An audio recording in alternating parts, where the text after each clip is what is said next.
are looking at a live view of the Falcon Heavy, yes, the Falcon Heavy, on historic pad 39A at Kennedy Space Center, awaiting liftoff at 3:45 p.m. local time. Welcome to our live launch webcast. My name is Lauren Lyons. I'm an engineer in our flight reliability department here at SpaceX, and I am so excited to be here with you today, along with my co-hosts, bringing you coverage of the first ever test flight of Falcon Heavy. At liftoff, Falcon Heavy is going to be the world's most powerful operational rocket by a factor of 2. And today is the day that we attempt to demonstrate that power. And because it is a test flight, there is no satellite customer on board the vehicle today, but the fairing is not empty. We do have some very interesting payloads going up on this flight that we'll talk about later on in the webcast.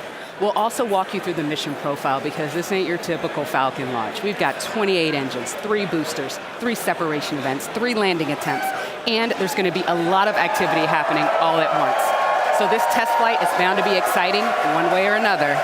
All right, we've got a ton to walk you through today, so let's get going. Hi, I'm Michael Hammersley, a materials engineer in avionics department. We're very excited. I'm sure you can hear it. To my right, we have a live view of Falcon Heavy on the pad at Kennedy Space Center.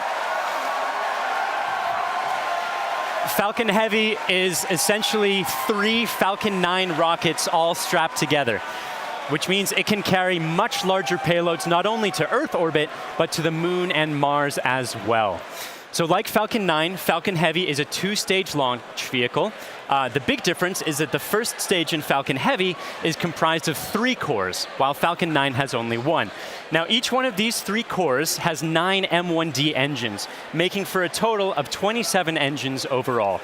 Altogether, those engines produce 5 million pounds of thrust, which is equal to 18 747s at takeoff. In fact, the engines are producing so much power that we don't run them at full thrust all at once. So during ascent, Falcon Heavy will throttle its thrust up and down in both the side and the center cores in order to balance the aerodynamic and structural loads on the vehicle. So about halfway through the first stage's burn, the 2 side boosters will separate and come back to Earth for a simultaneous landing at Cape Canaveral Air Force Station. More about that a bit later.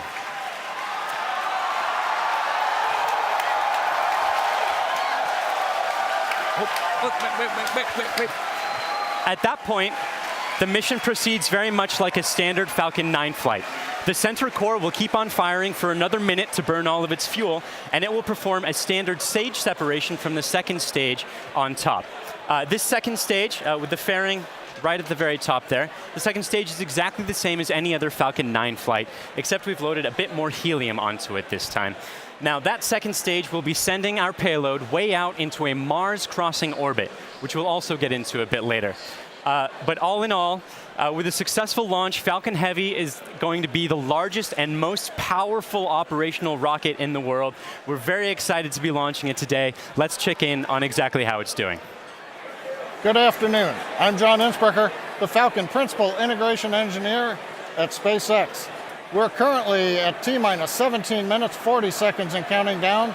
The good news is that all systems are go for launch. We're working no problems with the SpaceX test flight of the Falcon Heavy launch vehicle. Now we're currently loading propellant on all 3 first stage boosters, and we began loading a couple minutes ago on the second stage LOX tank. Now this is the same method that we use on the single core Falcon 9. It just scaled to handle 3 first stage boosters. Now we're loading liquid oxygen and kerosene. We do that because in order to support combustion, you need oxygen. And in the vacuum of outer space, there isn't any. So we bring our own liquid oxygen, chilled and densified. You may have heard densified in the past. That allows us to pack the maximum amount into the LOX tanks on the Falcon Heavy. Now our fuel is refined petroleum, RP1. That's essentially just a purified kerosene. It's a safe propellant, easily available, has a lot of history. For example, the Saturn V first stage, flown from the very pad you see on the monitor, on the moon missions, used kerosene and liquid oxygen. Now the big news this afternoon has been the weather, and we've eaten up most of our launch window. Now we won't have the ability to hold the countdown any further now that we are into liquid oxygen loading. The good news is that the winds are looking good. We're working no issues on the Falcon Heavy. However, if there is an issue in the last minutes, we won't be able to launch today. There is a backup date available tomorrow. And I've said it before, launch is hard, and Falcon Heavy is no exception. We're essentially counting down 3 rockets simultaneously. So the SpaceX team is going to be conservative in case anything pops up in the last minutes.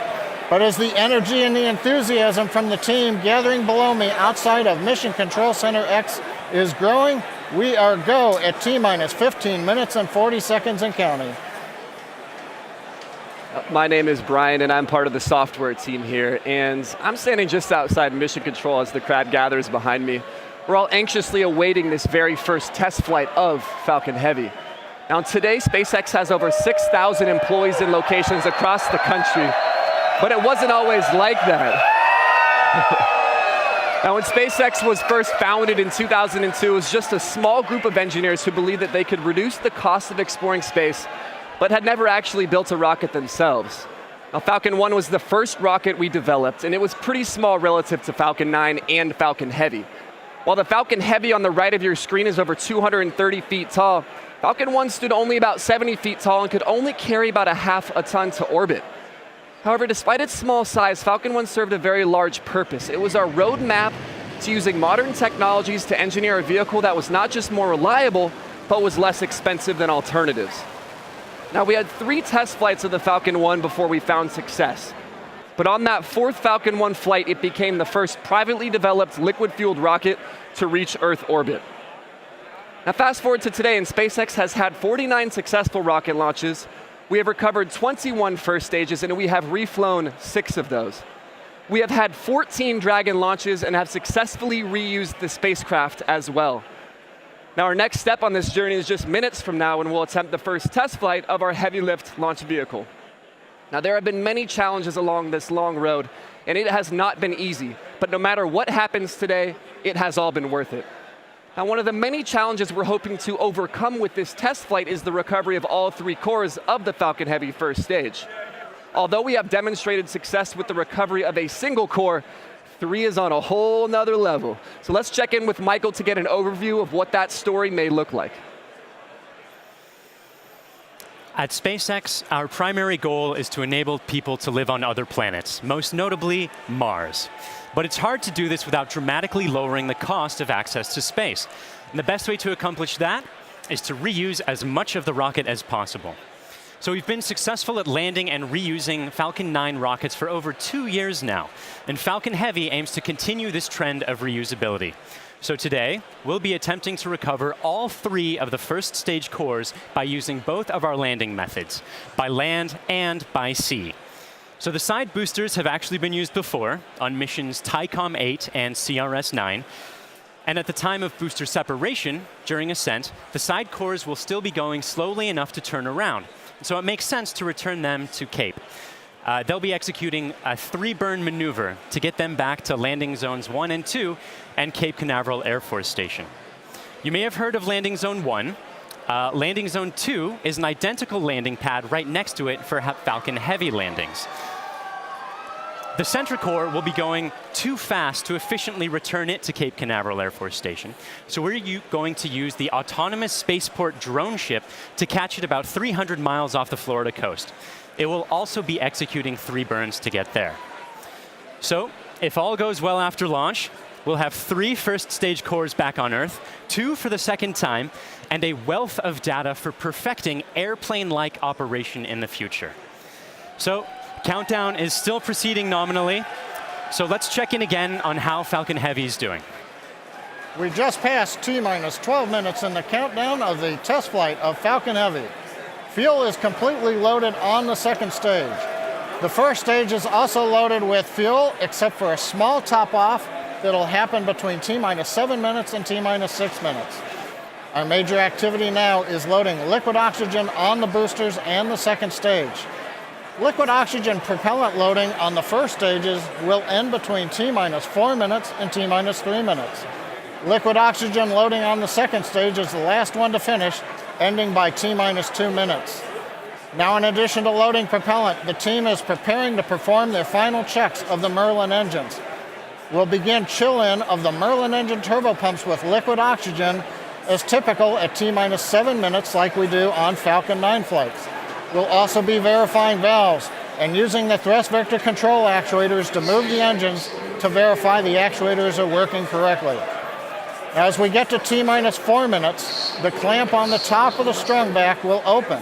You can see it just behind the Falcon Heavy. That entire structure will move about 1.5 degrees away from the rocket. At liftoff, it will move the rest of the way to clear Falcon Heavy, just like Falcon 9 flights. At the T-minus 1 minute mark, the flight computers will go into startup mode. They'll be controlling the countdown on the Falcon Heavy. What's different in this flight? Engine ignition will begin at T-minus 5 seconds on the 2 side boosters, followed 2 seconds later by the center core. Now we're continuing to watch the weather, making sure that the ground liftoff winds don't exceed the maximum, but they're looking good right now. We continue monitoring the upper altitude winds as reported by the balloons. But right now at T-minus 10 minutes and 10 seconds and counting, the Falcon Heavy test flight is go. Because the first flight of Falcon Heavy is a test mission, we do not have a customer spacecraft on board today. Instead, we put something a little special with SpaceX inside the fairing. Now, more often than not, on the first flight of a new rocket, engineers will choose to fly a mass simulator, which is basically a heavy object of some sort to simulate the dynamics of flying a payload, but with little consequence if the mission doesn't work out exactly as planned. And as many of you already know, we have opted to have a little fun with our mass simulator.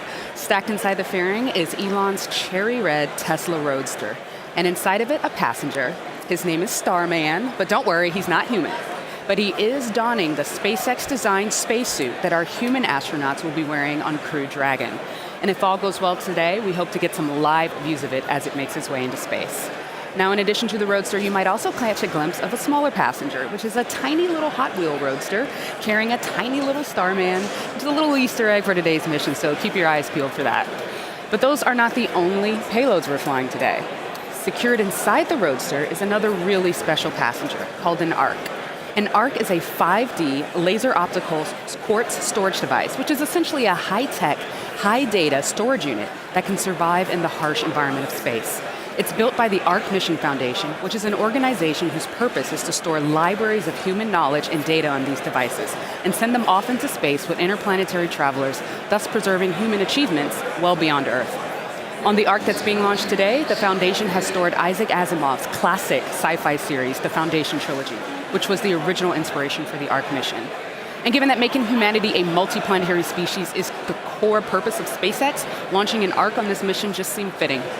And last but certainly not least, a little something special for our hardworking SpaceX team. Mounted on the payload attach fitting, which is the structure that holds the Roadster onto the second stage, there's a plaque on which the names of over 6,000 of our SpaceX employees are engraved. The work that goes into designing, building, testing, and launching a vehicle of this sort is no small feat. And we are super excited to be a part of the Roadster's billion-year journey through the solar system. Now, as Lauren just mentioned, if all goes well today, Falcon Heavy will put the Roadster on board into an Earth-Mars orbit around the sun on a journey that could last for 1 billion years. Now, on a universal scale, this means that the Roadster will be tracing the shape of an ellipse with the sun at one of its fixed points, or one of its foci. Now, we call this heliocentric because it is sun-centered. The outermost distance on that same ellipse will intersect the path that Mars takes while it is on its own journey around the sun. That's quite far away. That will reach a maximum distance from Earth of over 400 million kilometers. In Earth terms, that's about the same as a trip around the equator 10,000 times. Now, during its journey, the Roadster will also reach a maximum velocity of nearly 40,000 kilometers per hour, or about 20 times faster than a speeding bullet.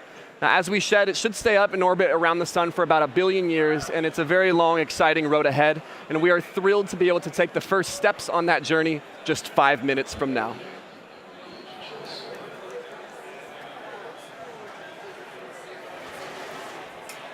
The SpaceX team continues to count down for launch of Falcon Heavy test flight. Now, once we light the engines, Falcon Heavy will check the power on all 27 Merlin engines, a critical period in the go, no go for launch. It'll then command release from the ground hold downs. 40 seconds into flight, we'll decrease power on the two side boosters in preparation for maximum aerodynamic loads on the vehicle. Once we get through this period, Falcon Heavy will throttle back up to full power on the side boosters. About half a minute later, we will again throttle down the two side boosters. This time we're decreasing the forces on the rocket structure. At this point in flight, the vehicle is much lighter, having burned off much of the propellant, but we are increasing thrust. 2.5 minutes into flight, we'll fully turn off the side boosters, an event called BECO, Booster Engine Cutoff. At this point, the pneumatic separation system on the center core will unlock the two side boosters and push them away. The side boosters will disconnect first at the top of the center core, then milliseconds later from the bottom, so they'll actually rotate away from the center core slightly. Once the side boosters are clear, the center core will throttle up to full power and burn for another 25 seconds. Finally, at just past 3 minutes after liftoff, the center core will shut down, an event called MECO, Main Engine Cutoff, and the second stage will separate. From this point on, it's like a Falcon 9 mission. The fairing will separate, the MVAC-D upper stage engine fires, eventually sending the stage and payload out into the solar system to orbit around the sun. So that gives you a feel for the sequence of events we're planning on today's flight. So now, at T-minus 4 minutes, 45 seconds and counting, let's witness the test flight of Falcon Heavy.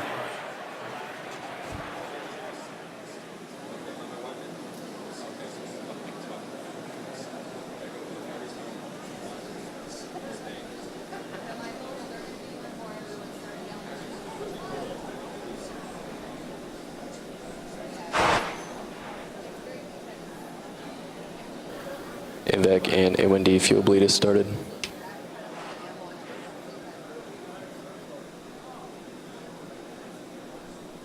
Safety Inline crate locks alarms are low, open. throttling to close out.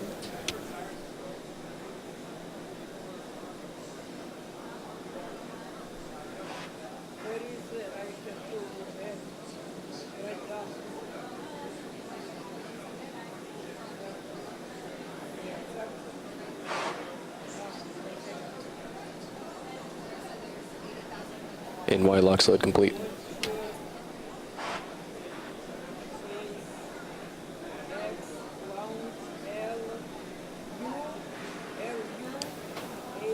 PY lock load, throttling to close out.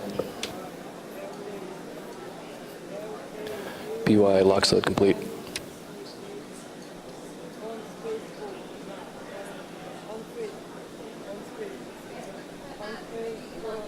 Stage 2 TVC motion's nominal.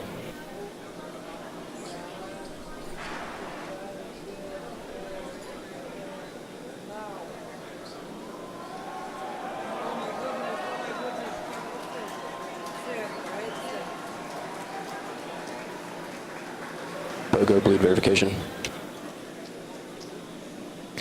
Center core lock load complete. Strombeck lower has ended. Strombeck's at 88.2 degrees.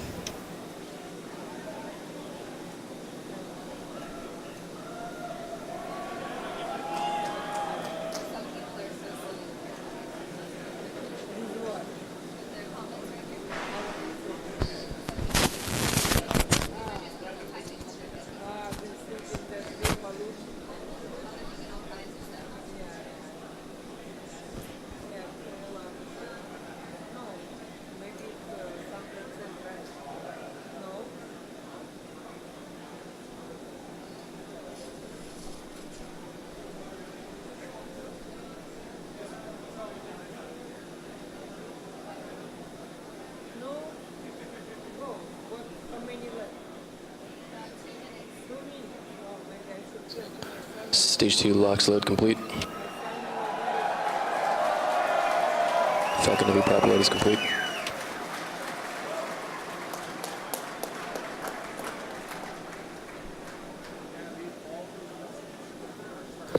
Falcon Heavy is on internal power.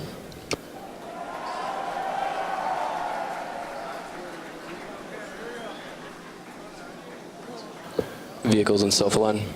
Ground gas closeouts has started. Falcon Heavy gas loads are complete.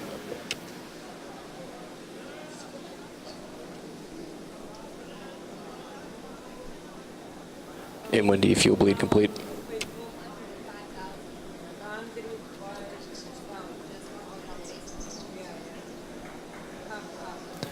M1D engine chill is complete. AFTS is ready for launch. Ground gas closeouts are complete. Falcon Heavy is in startup.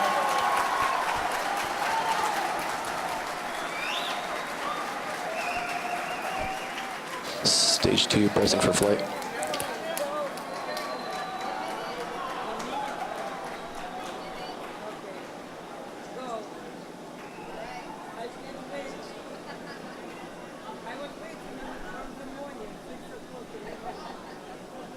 T-minus 30 seconds. Launch director on countdown 1. SpaceX, Falcon Heavy, go for launch.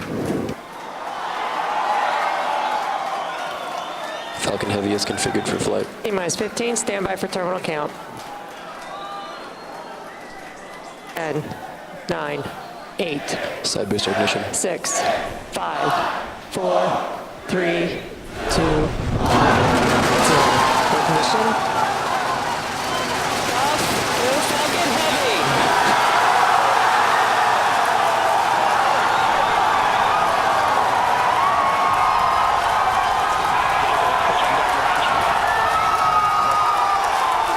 Stage 1 propulsion is nominal.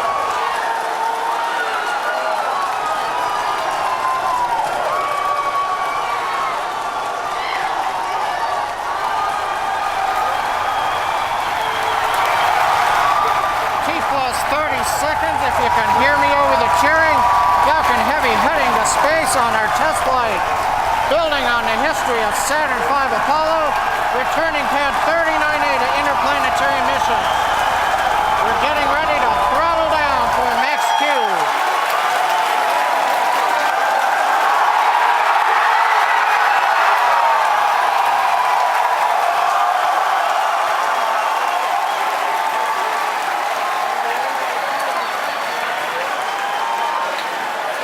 Vehicle is supersonic.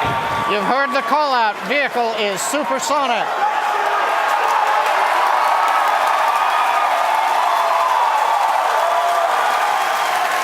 Side boosters are now throttling back up to full Vehicle has power. reached maximum dynamic pressure. We're past max Q, the period of maximum loads on the vehicle. Next up, we'll be waiting for the side boosters to begin to throttle down prior to booster engine cutoff and separation 2.5 minutes into flight.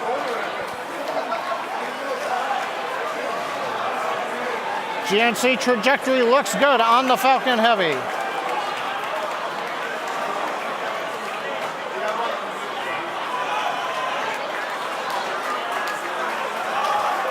Reports show that the M1D engine performance is nominal. Contact engine chill has begun. Side boosters have begun to throttle down in preparation for the upcoming shutdown in 20 seconds.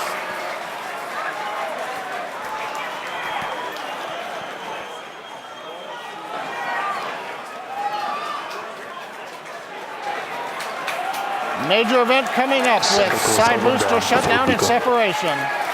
Inside shutdown. Side boosters. Beacon. Center.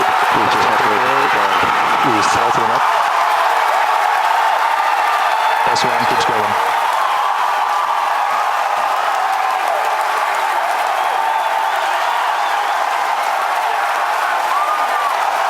Still booster base bar excited.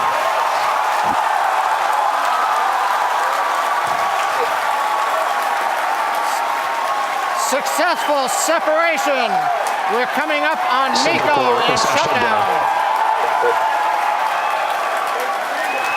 Stay set. Separation confirmed. Event recognition. This big burn looks good on side boosters. Background startup.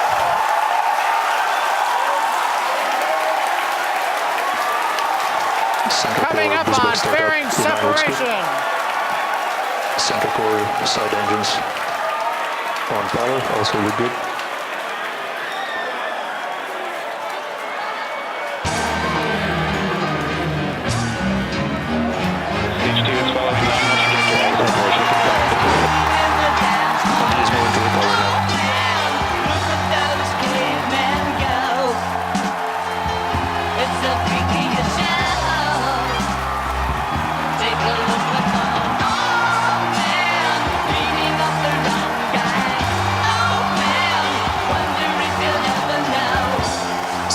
booster boost back shutdown.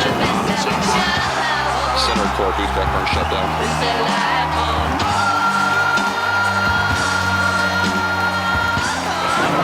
Position of signal.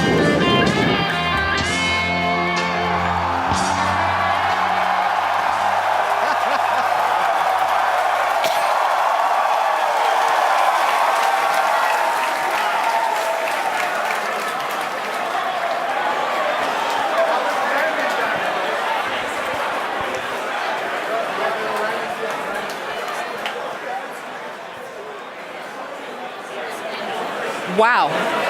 Wow. Did you guys see that? That was awesome. That's the only thing I can really that was say right absolutely now. wild. Absolutely wild. I got nothing else. Oh, man. Recapping all the great things that you just saw there. Successful liftoff from the pad, successful stage separation, but before that, successful booster separation. You can see stage one. The two side boosters, pardon me, you can see the center core, and you can see MVAC lit up. Oh my gosh. Then the beautiful shots of Starman chilling in the Tesla Roadster. Just absolutely incredible. On your screen at the moment, you've got a few things happening. On the upper right, you've got MVAC-D continuing its burn. On the upper left, you have the center core headed back towards the autonomous spaceport drone ship. And in the two bottom screens, you've got the side boosters headed back towards Cape Canaveral Air Force Station, landing zones 1 and 2.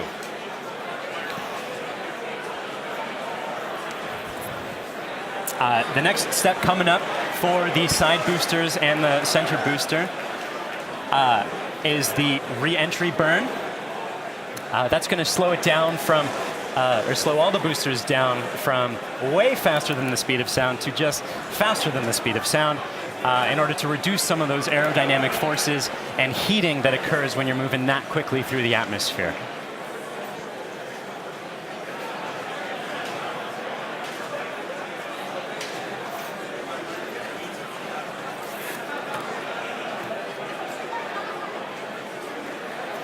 And as you can see on your screen, that re-entry burn for those two side boosters has begun.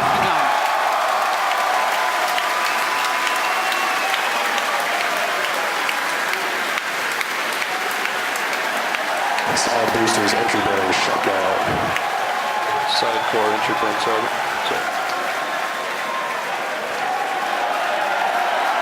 The center core in the upper left of your screen performing its own re-entry burn. You can see the edge of Cape Canaveral in both of the side booster cameras as those are coming in. Some PY and NY side boosters have saved. Center core entry burn shut down.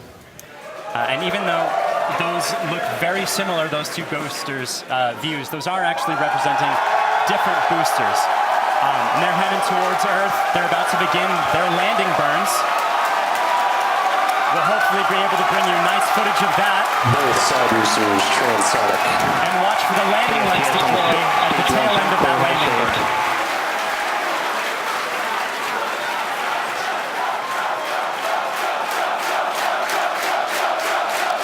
And that landing burn has started. Both boosters looking to be on track towards their respective landing Boosters zones. landing burns have started. Side boosters landing legs have deployed.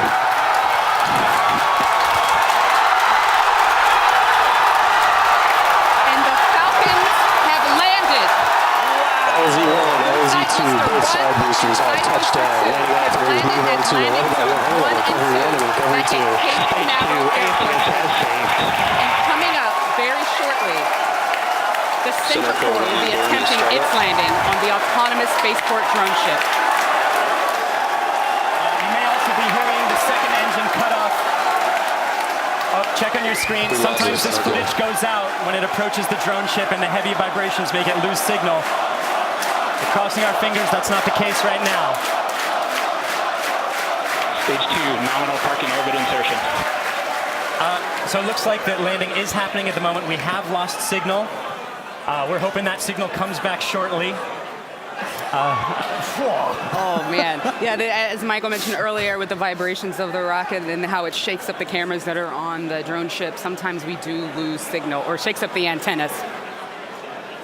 Oh, and we've just gotten confirmation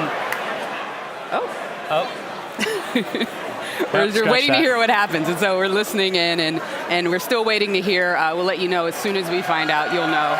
People are cheering, but we'll get the call and know, hopefully very, very soon, how that center core is doing, whether it's standing up proud on that drone ship or not. Meanwhile, other two landings. Those were absolutely gorgeous. Meanwhile, the second stage is continuing its trajectory towards Mars. It's all looking good there. John, come give us a recap of the full mission. He stands. Well, if you could hear all that cheering, it was an outstanding test flight of the Falcon Heavy.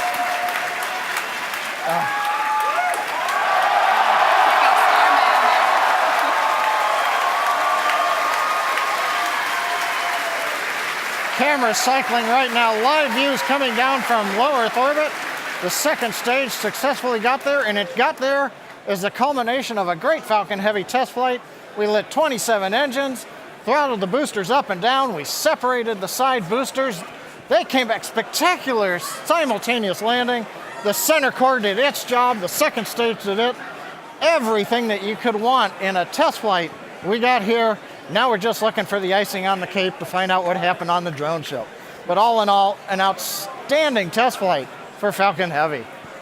Wow, what an absolutely momentous occasion. Thank you so much to the range for contributing their expertise to today's launch, the FAA for the licenses to launch and land those boosters, as well as the rest of Falcon Heavy. And thank you to you, the viewers, for joining us for a really, really cool moment here. And to find out what happened with the center core and what's going on with Starman as he makes its journey through space and all of our other launches, you can visit us at SpaceX.com and follow us on social media on LinkedIn and Twitter. If you would like to join us on exciting projects like these, please visit SpaceX.com/careers. From the entire grateful team here, thank you again for joining us. We'll see you next time.